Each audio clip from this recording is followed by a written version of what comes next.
ಓಂ ಶಬ್ದಾದಿಭ್ಯೋಂತಃ ಪ್ರತಿಷ್ಠಾನಾನ್ನೀತಿ ಚೇನ್ನ ತಥಾ ದೃಷ್ಟ್ಯುಪದೇಶಾದ್ ಅಸಂಭವಾತ್ ಪುರುಷವಿಧಮಪಿ ಚೈನಮಧೀಯತೆ ಓಂ. ಈ ಸೂತ್ರದ ತತ್ವ ಪ್ರಕಾಶಿಕ ನಾವು ನೋಡಿ ಮುಗಿಸಿದ್ದೀವಿ. ಈಗ ಸತ್ತರ್ಕ ದೀಪಾವಳಿ, ತತ್ವ ಪ್ರದೀಪ ಇವನ್ನೆಲ್ಲ ಗಮನಿಸಬೇಕು. ಅಲ್ಲಿ ಈ ಸತ್ತರ್ಕ ದೀಪಾವಳಿಯಲ್ಲಿ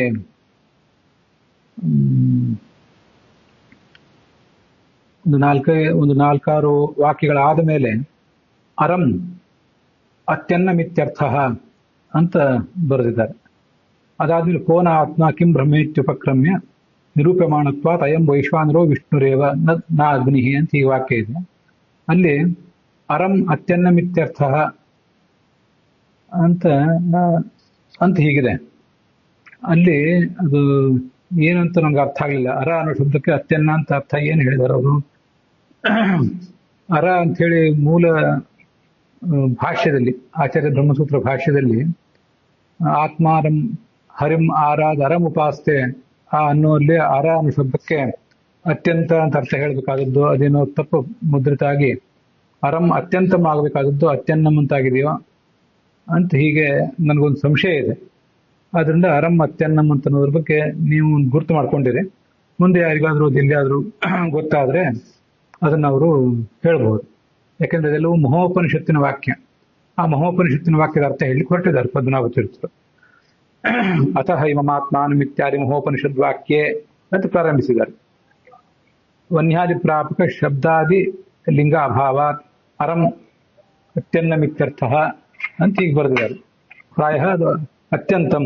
ನಾವು ಅವಾಗ ಅಲಂ ಅಂತ ಅರ್ಥ ಹೇಳಿದ್ವಿ ಹಿಂದೆ ಜಯತೀರ್ಥರ ತತ್ವ ಪ್ರಕಾಶಿಕ ನೋಡುವಾಗ. ಹಾಗೆ ಅತ್ಯಂತ ಅಂತ ಇದ್ದಿರ್ಬೇಕದು. ಅದಾದ್ಮೇಲೆ ಒಂದು 3-4 ವಾಕ್ಯ ಆದ್ಮೇಲೆ ಮೂರ್ಧೇವಸು ತೇಜಾ ಚಕ್ಷುರ್ ವಿಶ್ವರೂಪ ಇತ್ಯಾದಿನ ಪುರುಷ ಸೂಕ್ತಸ್ಯ ವಿಷ್ಣುೈಕ ಪರತ್ವಂ ಸಕಲ ವೇದಾದಿಷು ಅವಿಗಾನ ಸಿದ್ಧಂ ತಥಾ ಹಿ ಉಕ್ತಂ ಯಥೈವ ಪೌರುಷಂ ಇತ್ಯಾದಿಭಿಃ. ಅಲ್ಲಿ ಅವಿಗಾನ ಸಿದ್ಧಂ ಅಂತಿದೆ. ಅಲ್ಲಿ ಅವಿಗಾನ ಅನ್ನೋ ಶಬ್ದಕ್ಕೆ ಒಂದು ಅರ್ಥ ನೋಡ್ಬೇಕು ಅಷ್ಟೇ. ಈ ತತ್ವ ಸತ್ತರ್ಕ ದೀಪಾವಳಿ ನಾವು ನೋಡ್ಬೇಕಾದದ್ದು. ಅವಿಗಾನ, ನಿಮ್ಗೆ ಅವಿಗೀತ ಅನ್ನೋ ಶಬ್ದ ಗೊತ್ತಿದೆ, ಅಲ್ಲಲ್ಲಿ ಕೇಳಿರ್ತೀರಿ. ಅವಿಗೀತ ಶಿಷ್ಟಾಚಾರ ಪರಂಪರಾ ಪ್ರಾಪ್ತ ಅಂತ.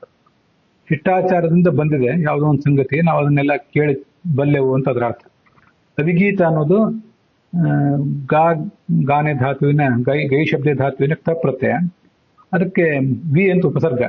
ವಿಗೀತ ಅಂದ್ರೆ ನಿಂದಿತವಾದದ್ದು, ತುಚ್ಛವಾದದ್ದು ಅಂತ ಅರ್ಥ. ಅವಿಗೀತ ಅಂದ್ರೆ ನಿಂದಿತವಲ್ಲದ, ಯಾರಿಂದಲೂ ತಿರಸ್ಕರಿಸಲ್ಪಡದ ಅಂತ ಈಗ ಅರ್ಥ. ಶಿಷ್ಟಾಚಾರ ಇದೆ ಮತ್ತು ಅದು ಯಾರಿಂದಲೂ ತಿರಸ್ಕಾರಕ್ಕೊಳಗಾಗಿಲ್ಲ. ಕೆಲವು ಸರಿ ಶಿಷ್ಟಾಚಾರದಿಂದ ಬಂದದನ್ನು ನಾವು ತಿರಸ್ಕಾರ ಮಾಡಬೇಕಾಗ್ತದೆ. ಅಲ್ಲಿ ಅವಿಗೀತ ಶಿಷ್ಟಾಚಾರ ಅಂದ್ರೆ ಶುದ್ಧವಾದ, ಇನ್ನೊಬ್ಬರಿಂದ ಟೀಕೆ ಒಳಗಾಗದ ಅಂತ ಅರ್ಥ ಅದಕ್ಕೆ.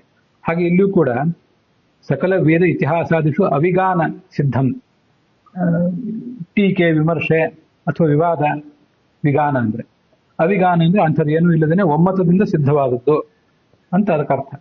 ಇವೆರಡನ್ನ ಇಲ್ಲೇ ತಿಳಿದ್ರೆ ಸಾಕು. ತತ್ವ ಪ್ರದೀಪ ನಾವು ನೋಡ್ಬೇಕು. ಆ ಪ್ರದೀಪದಲ್ಲಿ ಪ್ರತಿಯೊಂದು ವಾಕ್ಯನೂ ನೋಡ್ಬೇಕಾದಿಲ್ಲ.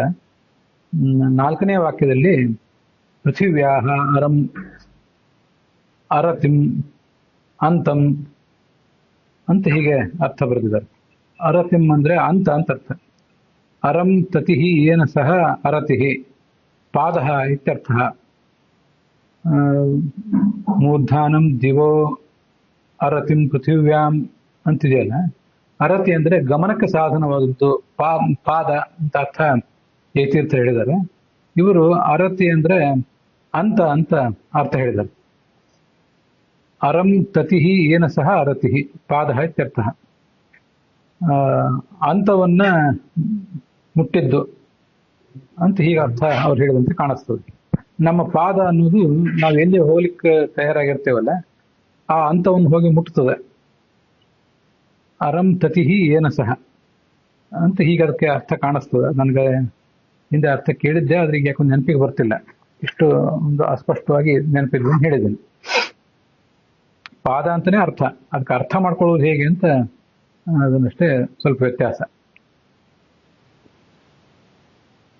ಅರಂ ಅಂತಂ ತತಿ ಏನ ಯಾವ ಪಾದದಿಂದ ಅರಂ ಅಂದ್ರೆ ಅಂತವು ತತಿ ಹೊಂದಲ್ಪಡುತ್ತದೆ, ತತ್ ಅತಿಥಿ ಅಂತ ತತ್ ಅರತಿ ಅಂತ ಈಗ ಅವರ ಅಭಿಪ್ರಾಯ ಕಾಣಿಸ್ತದೆ.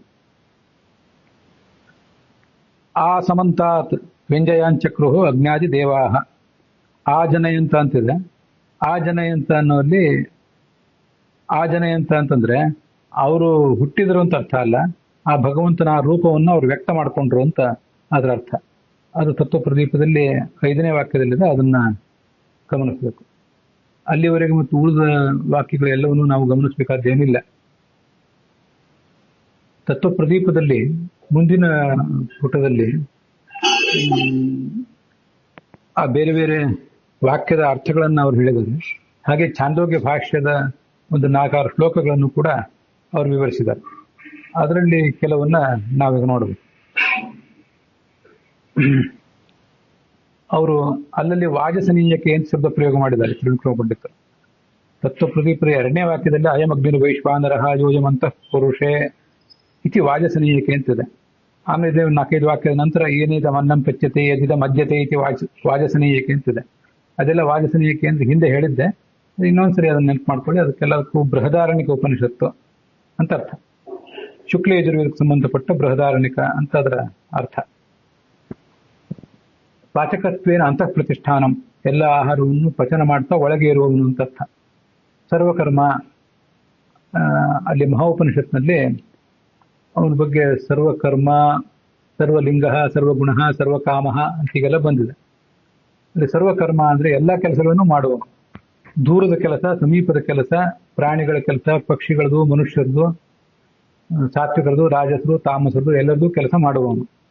ನರತೆ ತತ್ವೀಯತೆ ಕಿಂಚನಾರೆ ಮಹಾ ಮಕ್ಕಂ ಮಧವನ್ ಚಿತ್ರಮರ್ಚ ಅಂತ ಇತ್ಯಾದಿ ವೇದ ವಾಕ್ಯ ಇರುವುದರಿಂದ ಎಲ್ಲ ರೀತಿಯ ಕೆಲಸವೂ ಎಲ್ಲರ ಕೆಲಸವೂ ಅವನದೇ ಅಂತ ಅದರ ತಾತ್ಪರ್ಯ.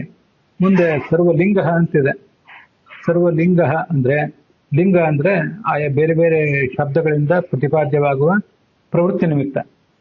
ವಜ್ರಧರತ್ವ, ಇಂದ್ರ ಅನ್ನೋ ಶಬ್ದ ಎಲ್ಲಿ ಪ್ರವೃತ್ತ ಆಗ್ತದೆ ಅಂದ್ರೆ ವಜ್ರಧಾರಿಯಾದ ಇಂದ್ರನಲ್ಲಿ. ಆ ವಜ್ರಧರತ್ವ ಮೊದಲಾದ ಲಿಂಗಗಳು, ಸರ್ವಾನ್ ಲಿಂಗಗಳು ಇವನದೇ ಲಿಂಗಗಳು. ಆದ್ರಿಂದ ಇವನು ಸರ್ವಲಿಂಗ. ತದಿಚ್ಛೆಯೈವ ಸರ್ವಮಿತಿ ಸರ್ವಕಾಮ. ಮುಂದೆ ಸರ್ವಕಾಮ ಅಂತ ಬಂದಿದೆ. ಸರ್ವಕಾಮ ಅಂದ್ರೆ ಇವನ ಇಚ್ಛೆಗನುಸಾರವಾಗಿ ಎಲ್ಲರ ಕಾಮನೆಗಳು ಕೂಡ ನಡೆಯೋದು. ಇವನಿಗೆ ಇಚ್ಛೆ ಇದ್ರೆ ನಡೀತದೆ, ಇಲ್ಲದೆ ಹೋದ್ರೆ ನಡೆಯೋದಿಲ್ಲ. ಆದ್ರಿಂದ ಅವನು ಸರ್ವಕಾಮ. ಮುಂದೆ ಸರ್ವಗುಣ, ಸರ್ವಧರ್ಮ, ಸರ್ವಗುಣ ಅಂತಾನೆ ಶಬ್ದ ಇದೆ. ಸರ್ವಗುಣ ಅಂತಂದ್ರೆ ಎಲ್ಲ ಜ್ಞಾನ, ಆನಂದ ಮೊದಲಾದ ಎಲ್ಲ ಗುಣಗಳು ಉಳ್ಳವನು ಅಂತ ಅರ್ಥ. ಮುಂದೆ ಸರ್ವಧರ್ಮ ಅಂತಿದೆ. ಸರ್ವಧರ್ಮ ಅಂದ್ರೆ ಸರ್ವಜ್ಞತ್ವ ಮೊದಲಾದ ಗುಣಗಳು, ಧರ್ಮಗಳು. ಹೀಗೆ ಅದನ್ನ ಆ ಗುಣಕ್ಕೂ ಧರ್ಮಕ್ಕೂ ವ್ಯತ್ಯಾಸ ಮಾಡಬೇಕು ಅಂತ ಹೇಳಿದ್ದಾರೆ. ಮುಂದೆ ಸರ್ವಧರ್ಮ ಸರ್ವರೂಪ. ಇಲ್ಲಿ ನಾವು ಧರ್ಮ ಅಂದ್ರೆ ಸರ್ವಜ್ಞತ್ವ ಮೊದಲಾದ ಧರ್ಮಗಳು ಅಂತ ಹೇಳಿದ್ವಲ್ಲ, ಅದು ನಮಗೊಂದು ವೇಳೆ ತೃಪ್ತಿ ಕೊಡದೇ ಇರಬಹುದು ಅಂತ ಕಾಣಿಸಿದೆ ತ್ರಿವಿಕ್ರಮ ಪಂಡಿತರಿಗೆ. ಅದಕ್ಕೆ ಅವರು ಸರ್ವಧರ್ಮ ಅಂದ್ರೆ ಬೇರೆ ಒಂದು ಅರ್ಥನೂ ಹೇಳ್ತಾರೆ. ಈಗ ನೋಡಿ, ಅಲ್ಲಿ ಸರ್ವಗುಣ ಅಂತಂದ್ರೆ ಜ್ಞಾನ, ಆನಂದಾದಿ ಎಲ್ಲ ಗುಣಗಳು ಉಳ್ಳವನು ಅಂತ ಅರ್ಥ ಹೇಳಿದ್ವಿ. ಅದಾದ್ಮೇಲೆ ಮತ್ತೆ ಸರ್ವಧರ್ಮ ಅನ್ನೋದ್ರಿಂದ ಸರ್ವಜ್ಞತ್ವ ಮೊದಲಾದ ಧರ್ಮಗಳನ್ನು ಇಟ್ಕೋಬೇಕು ಅಂತ ಅವ್ರು ಹೇಳಿದ್ರೆ, ಸರ್ವಜ್ಞತ್ವ ಅಂದ್ರೆ ಏನು, ಜ್ಞಾನ ಅಂದ್ರೆ ಇವೆಲ್ಲ ಒಂದೇ ಅಲ್ವಾ. ಸರ್ವಜ್ಞತ್ವನೂ ಒಂದು ಗುಣನೇ ಅಲ್ವಾ. ಆದ್ರಿಂದ ಸರ್ವಜ್ಞತ್ವ ಅನ್ನುವ ಗುಣ ಮತ್ತೆ ಜ್ಞಾನಾನಂದ ಮೊದಲಾದ ಗುಣಗಳು ಇದನ್ನೆಲ್ಲ ಹೇಗೆ ಹೊಂದಿಸ್ತೀರಿ? ಒಟ್ಟಾರೆ ಸರ್ವಧರ್ಮ ಎಂಬ ಶಬ್ದ, ಸರ್ವಗುಣ ಎಂಬ ಶಬ್ದ, ಅದನ್ನ ಹೇಗೆ ಹೊಂದಿಸ್ತೀರಿ ಅಂತ ನಮಗೊಂದು ಪ್ರಶ್ನೆ ಬರಬಹುದು. ಅದಕ್ಕೆ ಅವ್ರು ಹೇಳ್ತಾರೆ, ಭೇದ ಸಂಯೋಗ ವಿಭಾಗಾದಿ ಧರ್ಮಾಹ ತದಧೀನಾಹ ಇತಿವಾ ಸರ್ವಧರ್ಮ. ಸರ್ವಧರ್ಮ ಅನ್ನೋ ಶಬ್ದಕ್ಕೆ ಮತ್ತೊಂದು ಅರ್ಥ ಇಟ್ಕೋಬೇಕು. ಈ ನಮಗೆ ಭೇದ ಇದೆ, ಪರಮಾತ್ಮನಿಂದ ಭೇದ, ಜಡದಿಂದ ಭೇದ, ಜೀವನಿಂದ ಭೇದ ಇತ್ಯಾದಿಗಳಿವೆ. ಜಡದಿಂದ ಜಡಕ್ಕೆ ಭೇದ ಇದೆ, ಜೀವನಿಂದ ಜೀವಕ್ಕೆ ಭೇದ ಇದೆ. ಹೀಗೆ ಭೇದ ಎಂಬ ಧರ್ಮ ಮತ್ತೆ ಸಂಯೋಗ ವಿಭಾಗ ಮೊದಲಾದ ಧರ್ಮಗಳು ಇವೆಲ್ಲವೂ ಕೂಡ ಜಗತ್ತಿನಲ್ಲಿ ಇರುವುದು ಭಗವಂತನ ಅಧೀನವೇ. ದ್ರವ್ಯಂ ಕರ್ಮಚ ಕಾಲಶ್ಚ ಸ್ವಭಾವೋ ಜೀವ ಏವವ ಅಂತೆಲ್ಲ ಕೇಳಿದೇವಲ್ಲ ಭಾಗವತದಲ್ಲಿ. ಅಂತೂ ಎಲ್ಲಾ ಧರ್ಮಗಳು ಕೂಡ ಅವನ ಅಧೀನವೇ. ಆದ್ರಿಂದ ಈ ದೃಷ್ಟಿಯಿಂದ ಸರ್ವಧರ್ಮ ಅಂತ ತಿಳ್ಕೋಬಹುದು. ಸರ್ವರೂಪ ಅಂದ್ರೆ ಎಲ್ಲ ಕಡೆಯೂ ಇವನ ರೂಪವಿದೆ. ಮೂಲ ರೂಪದಲ್ಲಿಯೂ ರೂಪ ಇದೆ, ಅವತಾರದಲ್ಲಿಯೂ ರೂಪ ಇದೆ, ಎಲ್ಲ ಕಾಲದಲ್ಲಿಯೂ ಎಲ್ಲ ದೇಶದಲ್ಲಿಯೂ ಅಂತ ಈಗ ಅದನ್ನು ಹೊಂದಿಸ್ಕೋಬಹುದು. ಅಥವಾ ಸರ್ವಂ ಅಸ್ಯ ರೂಪಂ ಪ್ರತಿಮಾ, ರೂಪ ಅಂದ್ರೆ ಪ್ರತಿಮಾ ಅಂತನೂ ಅರ್ಥ ಇದೆ. ಆದ್ರಿಂದ ಸಕಲವೂ ಕೂಡ ಈತನ ಪ್ರತಿಮಾ. ಲಕ್ಷ್ಮಿಯಿಂದ ತೊಡಗಿ ಎಲ್ಲ ಜಡಗಳು ಚೇತನಗಳು ಎಲ್ಲವೂ ಕೂಡ ಈತನಿಗೆ ಪ್ರತಿಮಾನೆ. ಅದನ್ನು ಭಾಗವತ ತಾತ್ಪರ್ಯದಲ್ಲಿ ಹೇಳಿದ್ದಾರೆ. ಶಿಲಾವತ್ ಪ್ರತಿಮೈ ವೇಷ ವಿಷ್ಣು ಲೋಕ ಚತುರ್ದಶಿ ಅಂತ. 14 ಲೋಕವೂ ಕೂಡ ಕಟ್ಟಿಗೆಯ ಕಲ್ಲಿನ ಲೋಹದ ವಿಗ್ರಹದಂತೆ ಭಗವಂತನಿಗೆ ಪ್ರತಿಮೆ. ಹೀಗೂ ಕೂಡ ಅದಕ್ಕೆ ಅರ್ಥ ಮಾಡಬಹುದು. ಮತ್ತೆ ಮುಂದೆ ವಿಶ್ವಂ ಅಂತಿದೆ. ಅದೇ ಮಹೋಪನಿಷತ್ತಿನಲ್ಲೇ ಏವಮಿತಂ ಆತ್ಮಾನಂ ವಿಶ್ವಂ ಅಂತ ಬಂದಿದೆ. ಅಲ್ಲಿ ವಿಶ್ವ ಅಂದ್ರೆ ಪೂರ್ಣ ಅಂತ ಅರ್ಥ. ಆರಾತ್ ಅಂದ್ರೆ ಸಮೀಪೆ, ಅರಂ ಅಂದ್ರೆ ಅಲಂ ಅಂತ ಅರ್ಥ, ಚೆನ್ನಾಗಿ ಅಂತ ಅದರ ಅರ್ಥ. ಸರ್ವಕಾಮ ತದಿಚ್ಛೆಯೈವ ಸರ್ವಂ ಅಂತಿದೆಯಲ್ಲ, ಅದಕ್ಕೆ ಸರ್ವಕಾಮ ಅಂದ್ರೆ ಸರ್ವೇಷಾಂ ಕಾಮಾಹ ಏನ ಸಹ, ಏನ ಯಾರಿಂದ ಸರ್ವೇಷಾಂ ಎಲ್ಲರಿಗೂ ಕೂಡ ಕಾಮಾಹ ಕಾಮಗಳು ಭವಂತಿ ಆಗ್ತಾವೋ ಅವನು ಸರ್ವಕಾಮ ಅಂತ ತಿಳ್ಕೋಬಹುದು. ಸರ್ವಧರ್ಮ ಅನ್ನೋದಕ್ಕೆ ಭೇದ ಸಂಯೋಗ ವಿಭಾಗಾದಿ ಧರ್ಮಾಹ ತದಧೀನಾಹ ಅಂತ ಒಂದು ಅರ್ಥ ಹೇಳಿದ್ರಲ್ಲ, ಅದೇ ಥರ ಇನ್ನೊಂದು ಅರ್ಥನೂ ಕೂಡ ನಾವು ತಿಳ್ಕೊಳ್ಳಬಹುದು. ಸುಮ್ಮನೆ ಈಗ ನನಗೆ ಆಕಸ್ಮಿಕವಾಗಿ ಈಗ ಹೊಳೆದದ್ದನ್ನು ಹೇಳ್ತೀನಿ. ಸರ್ವಧರ್ಮಾನ್ ಪರಿತ್ಯಜ್ಯ ಅಂತ ಭಗವದ್ಗೀತಾದಲ್ಲಿದೆ. ಎಲ್ಲಾ ಧರ್ಮಗಳನ್ನು ಪರಿತ್ಯಾಗ ಮಾಡಿ ನನಗೆ ಶರಣು ಬಾ ಅಂತ. ಮುಂದೆ ಕೋ ಧರ್ಮ ಸರ್ವಧರ್ಮಾಣಾಂ ಭವತಃ ಪರಮೋ ಮತಃ ಅಂತ ವಿಷ್ಣು ಸಹಸ್ರನಾಮದಲ್ಲಿ ಎಲ್ಲಾ ಧರ್ಮಗಳಿಗಿಂತಲೂ ಬಹಳ ಮುಖ್ಯವಾದ ಧರ್ಮ ಯಾವುದು ಅಂದ್ರೆ ಭಗವಂತನನ್ನ ವಿಷ್ಣು ಸಹಸ್ರನಾಮದಿಂದ ಸ್ತುತಿಸುವುದೇ ಪ್ರಧಾನ ಧರ್ಮ ಅಂತ ಬಂದಿದೆ. ಆದ್ರಿಂದ ಸರ್ವಧರ್ಮ ಎಂಬ ಶಬ್ದಕ್ಕೆ ಈ ಜಗತ್ತಿನಲ್ಲಿ ಎಲ್ಲರೂ ಆಚರಿಸುವ ಎಲ್ಲಾ ಧರ್ಮಗಳು, ಬ್ರಹ್ಮಚರ್ಯ ಧರ್ಮ, ಗೃಹಸ್ಥ ಧರ್ಮ, ವಾನಪ್ರಸ್ಥ ಧರ್ಮ, ಮತ್ತೆ ಸನ್ಯಾಸ ಧರ್ಮ, ಹಾಗೇನೆ ಬ್ರಾಹ್ಮಣ, ವೈಶ್ಯ, ಕ್ಷತ್ರಿಯ, ಶೂದ್ರ ಇತ್ಯಾದಿಗಳು ಆಚರಿಸುವ ಧರ್ಮಗಳು, ಮತ್ತೆ ಬೇರೆ ಬೇರೆ ಥರದ ಧರ್ಮಗಳು ಎಲ್ಲವೂ ಕೂಡ ನಿತ್ಯ ಕರ್ಮ, ನೈಮಿತ್ತಿಕ ಕರ್ಮ ಮೊದಲಾದ ಎಲ್ಲಾ ಕರ್ಮಗಳು ಕೂಡ ಇವನಿಂದಲೇ ನಿಶ್ಚಯಿಸಲ್ಪಡ್ತವೆ. ಸರ್ವೇ ಧರ್ಮಾಹ ಇವನಿಂದಲೇ ನಿಶ್ಚಯಿಸಲ್ಪಡ್ತವೆ. ಮತ್ತೆ ಇವನ ಪ್ರೀತಿಗಾಗಿಯೇ ಇರುವ ಎಲ್ಲಾ ಧರ್ಮಗಳು ಕೂಡ ಅಂತ ಇನ್ನೊಂದು ಅರ್ಥವನ್ನು ಕೂಡ ನಾವು ತಿಳ್ಕೋಬಹುದು.